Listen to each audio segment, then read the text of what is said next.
Real estate का कोई सवाल, your search ends here.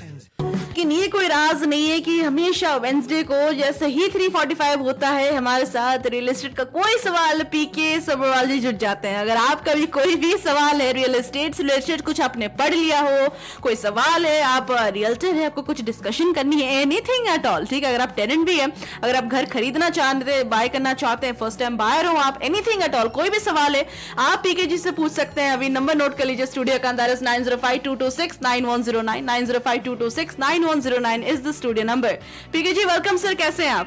Thank you very much Sara and good afternoon to all your listeners. जी Sara ji बिल्कुल पीके जी, and काफी सारे आज बातें करनी है पीके जी, पर पहले बताएं आप कैसे हैं?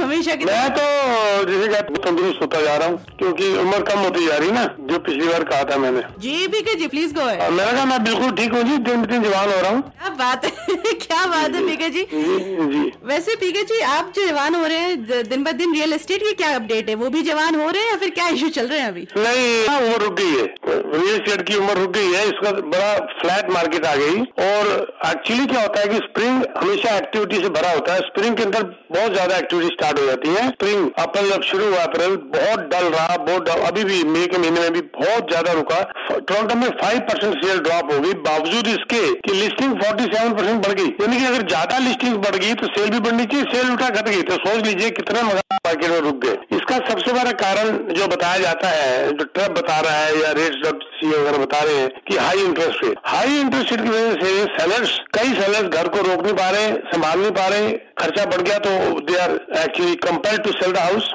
सब नहीं, कई, और कुछ अप साइज या डाउन साइज करने में वो आगे मार्केट में, लेकिन जो रुक सकते हैं वो रुक गए हैं। तो यानी कि ये कंपल्शन सी होगी सेलर्स के लिए। और दूसरी तरफ बायर जो है वो ये सोच रहा है कि इंटरेस्ट रेट कम आएंगे तो प्राइस गिरेंगे, तो लेट अस वेट। तो ये जो दो बातें हैं मिसमैच होगी आपस में, और इसका main culprit high interest rate है जिसने की मार्केट को खराब कर दिया। और अप्रैल का महीना जो स्प्रिंग हमेशा गर्म होता है वो इस वक्त फ्लैट ठंडा रह गया। तो ये तो है रियल एस्टेट के मामले में, और इसका मेन कल्प्रिट जैसे मैंने कहा हाई इंटरेस्ट रेट है। लेट्स होप क्या होता है 5 जून को इंटरेस्ट के बारे में। पीके जी मैं कपल ऑफ रिपोर्ट्स भी आते, बातें भी बहुत चल रही थी कि कनाडा के हाउसिंग मार्केट में सर्च हुई है लिस्टिंग्स की, लेकिन होम सेल्स जो है वो अभी डिप जा रहे हैं, even new home constructions dip जा रहे हैं। तो ये जो अभी ऊपर नीचे हो रहा है, इसका क्या इम्पैक्ट पड़ेगा रियल एस्टेट में इन द लेटेस्ट स्टेजेस? इसका इम्पैक्ट वाली बात कुछ नहीं है, क्योंकि जैसे इंटरेस्ट कम होगा एक्टिविटी बढ़ जाएगी। सिंपल, जो मैंने अभी कहा, जैसे इंटरेस्ट नीचे आएगा, लोग रुके हुए हैं वो अभी वो आएंगे मार्केट, आ भी रहे हैं, वो अप्रूव नहीं हो पा रहे, बस इंटरेस्ट नीचे आना शुरू होगा,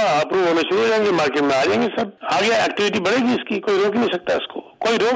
देखो सीएमएससी ने रिपोर्ट दी 10 दिन पहले, 20% प्राइस बढ़ने के चांसेस है, 20%, कोई मजाक नहीं है। आरबीसी कहता है वो गलत है, इससे भी ज्यादा बढ़ेंगे। तो यानी कि इन्वेंटरी जो मार्केट में नहीं है, देखो आज की रिपोर्ट है इन्वेंटरी डिप कर गई, जो इन्वेंटरी की बात कर रहा हूँ, वो न्यू कंस्ट्रक्शन डिप कर गई, जो हाउसिंग स्टार्ट है कम हो गए, तो इसका मतलब क्या हुआ, आगे फ्यूचर में घर कम हो गए ना। तो जब इन्वेंटरी कम होगी, डिमांड ज्यादा होगी, तो प्राइस ऊपर जाएगा, कोई रोक ही नहीं सकता। एक और भी रिपोर्ट आई है कि एक कोई अफोर्डेबल होम बिल्डर थे जो कि बैंकरप्ट चले गए। हाँ वेरी गुड, बहुत दूर से खबर निकाल कर लाई हो आप।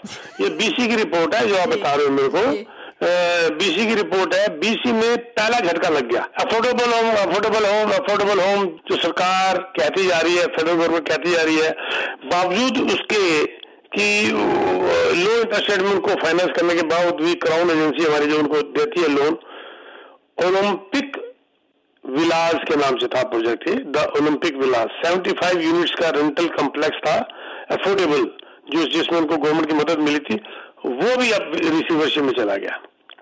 18 मिलियन का डेट था, वो अपना इंटरेस्ट नहीं दे पा रहे थे, मॉर्गेज नहीं दे पा रहे थे, और उनको रीजन बताते हैं कि इंटरेस्ट रेट बढ़ गया, और दूसरा बताते हैं जी हमारी कंस्ट्रक्शन कॉस्ट जो थी वो बढ़ गई, 19 मिलियन से बढ़ के 23 मिलियन हो गई। और वो कहे जी कि भाई, हालांकि फुल ऑक्यूपेंसी में चला गया था अक्टूबर 2023 जो निकला, फुल ऑक्यूपेंसी में चला गया, इसके बावजूद भी जो रेंट आ रहा है, जो खर्चा आ रहा है, वो पूरा नहीं कर पा रहे। ये मैं बताता आ रहा हूँ कि ना कि आम नागरिक परेशान हुआ है, बड़े बड़े बिल्डर भी परेशान हो गए हैं हाई इंटरेस्ट रेट से और इन्फ्लेशन से। ये आपकी रिपोर्ट बिल्कुल ठीक है, ये पहला झटका लगा है। लीगल बैटल वो लास्ट नंबर से कर भी रहा था बीसी हाउसिंग के साथ, लेकिन वो हार गया।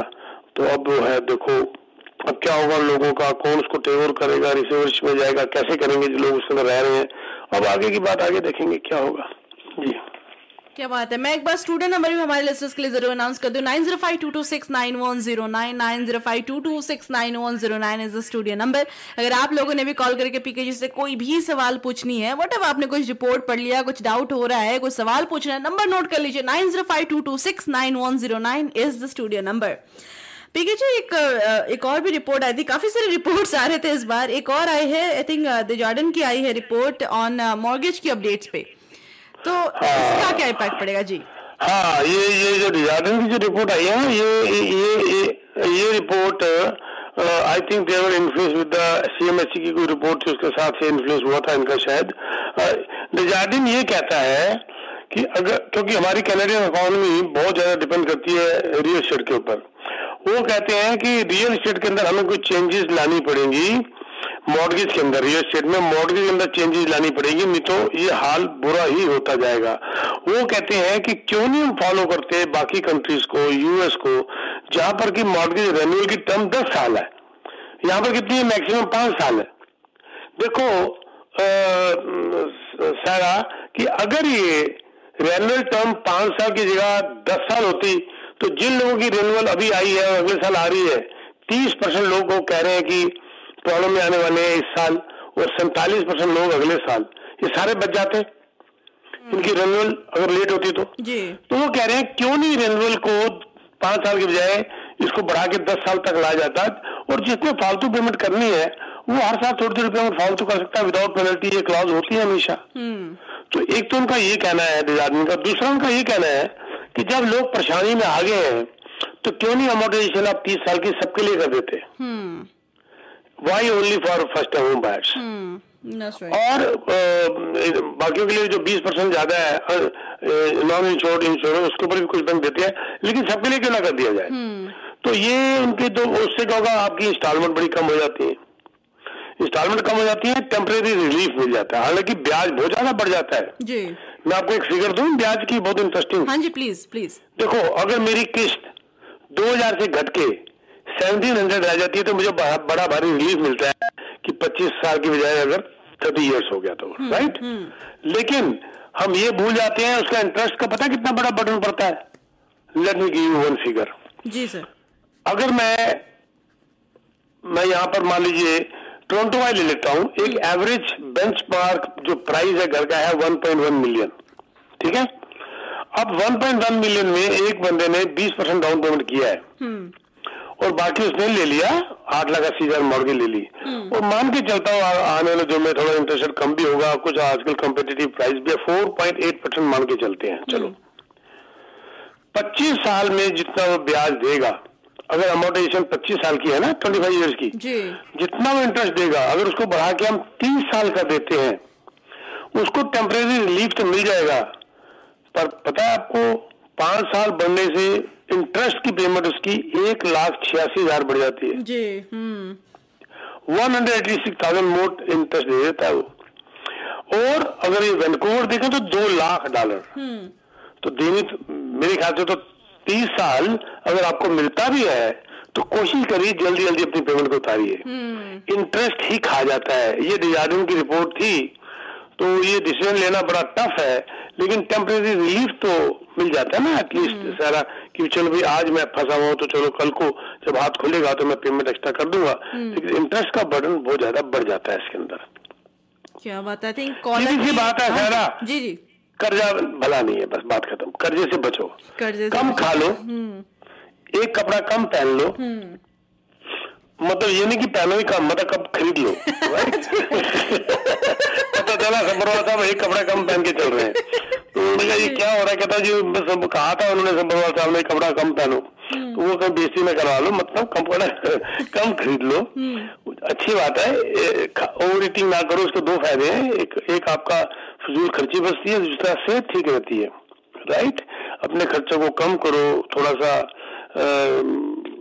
कर्जा कम करने की कोशिश करो। कर्जा इतनी तेज मल्टीप्लाई होता है कि पता ही नहीं चलता, इतनी जबरदस्त मल्टीप्लाई होता है, इसको कहते हैं कंपाउंडिंग इफेक्ट। अकाउंटिंग के अंदर एक कंपाउंडिंग इफेक्ट इतना खतरनाक है जैसे लोग जल्दी मिलियनर बन जाते हैं ना, वैसे लोग जल्दी बैंकरप्ट हो जाते हैं। जैसे बैंकरप्ट जल्दी होते हैं वैसे मिलियनर जल्दी बनते हैं। ये सिर्फ आपकी सेविंग हैबिट्स और आपका प्लानिंग एंड योर बजट वो आपको लाके देता है।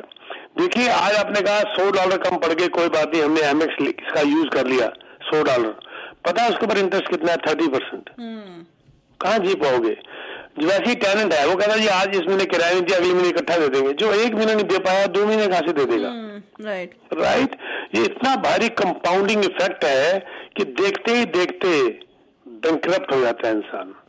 ये आपका भी टाइम होने वाला है शायद। उसके बाद मैं आपको एक छोटी सी स्टोरी बताऊंगा एक बुढ़िया की, ₹1 के ऊपर। जी जी, एक उससे पहले कॉलर हम ले लेते हैं एक्चुअली इमीडिएटली, क्योंकि वो टाइम से वेट करे। हाँ जी, आप ऑनर हैं, जरूर सवाल जरूर पूछे प्लीज। हेलो सर जी, नमस्कार जी। नमस्कार जी, गिरी जी है शायद। हाँ जी हाँ जी हाँ जी। समझा सर, मुझे भी कैपिटल गेन का चक्कर चलने वाला है 25 जून, कहीं उसकी वजह से तो नहीं लोग थोड़ा रिलीज कर रहे हैं अपनी अपनी प्रॉपर्टीज जो बात ये है ना कि ये जो प्रिंसिपल घर अगर आदमी बेच रहा है तो उसमें तो कैपिटल गेन है ही नहीं। जो इन्वेस्टमेंट वाले हैं, हाँ जी, वो जो है इसका सर मैं इतना नहीं मानता, जितना मैं ये मानता हूँ कि पैनिक सेलिंग है कि वो इंटरेस्ट रेट जो है वो पैनिक सेलिंग वाली बात मुझे नहीं लगती। आप वाली जो आप वो कह रहे हैं ना कि कैपिटल गेन, मुझे लगता है कि वो अफोर्ड ही नहीं कर पा रहे। मुझे जितने लोग तक मिले हैं वो फंसे हुए हैं, दे नहीं पा रहे, मॉडरेज नहीं कर पा रहे। अच्छा, एक चीज और जो आप कह रहे थे बीसी में जो बिल्डर है तो उसमें सरकार ने पैसा लगाया था, तो सरकार का पैसा सरकार ने ही लगाया था, सरकार ने ही लोन दिया था उसको। और वो जो लोन है भी दिया होगा बीसी हाउसिंग। हाँ जी, BC housing, British Columbia housing, उनका ही पैसा था डिस्काउंटेड के ऊपर, और वो जो है बंद। लेकिन कोई बात नहीं, वापिस चला जाएगा मकान, बिल्डिंग उनके पास वापिस चली जाएगी। जो रेंट पे दिया और टेनेंट नहीं बाहर निकलेंगे। लेकिन मैं बता रहा था कि ये हाल बुरा ही है। Okay, thank you sir, thank you.